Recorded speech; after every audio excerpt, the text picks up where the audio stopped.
Hello there. It's all changed this weekend, of course. We've started to lose that high pressure. We're now sitting under low pressure. That's how it's going to sit all the way through the week. So expect to see some strong winds at times, showers or longer spells of rain, but also a real change in temperatures by this time next week. So sitting under low pressure, we've got some strong winds at times. We've got plenty of rain circulating around this low, so that'll keep the rain coming and going. But whereas it's been pretty mild, we're starting to lose that as well because a northerly wind starts to set in behind this low pressure, giving quite the Arctic blast by next weekend. So a real change in how it's going to feel outside. But back to the here and now.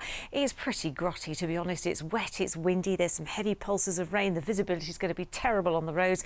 And although it dries out by morning, there's a lot of residual moisture. So a little bit of mist and fog out there too. Not too chilly. Some spots down to 6s and 7s first thing. Sunrise is at 7:42 and sunset is at 5:59. So once we get rid of any morning mist, it should be fairly bright for the first part of the day before we see the cloud bubble up and plenty of showers begin to show their face through the course of the day. Some heavy and thundery by the afternoon as well, and top temperatures up to 15 Celsius also. The showers keep going, circulating in through Monday night into Tuesday. Perhaps a slightly dry day on Tuesday, but there will be still a few showers knocking at the door.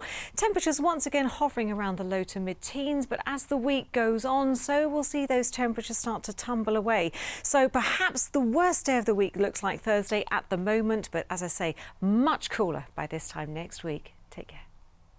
Hello there. There's been a real change in the weather fortunes this weekend, hasn't there? Very unsettled for the week ahead. We'll see some heavy downpours, some strong winds at times, but another change is that it's going to feel much colder by the time we get to next weekend. So sitting under this area of low pressure, you can see there's plenty of isobars around, so it is going to be gusty at times. We are going to see plenty of rain circulating under this low pressure as well, so a very unsettled feel, but it has been pretty mild. Now, as we see a subtle shift in the area where that low pressure is sitting, so we'll start to draw in some much colder wind behind it, a real Arctic blast by next weekend. So it's going to feel very different by the time we get to the end of the week. But back to the here and now, it's just a pretty grotty picture. Gusty winds, there's some pretty heavy bursts of rain, so quite nasty out there on the roads.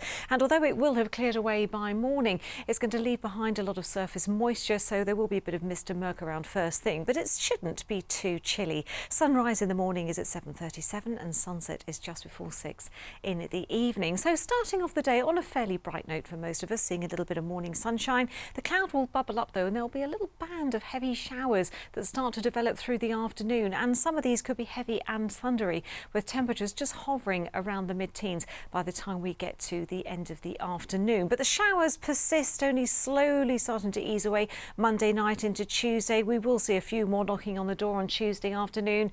Temperatures around about the same, but as we head through the week, so we'll see those temperatures just start to take that tumble by next weekend.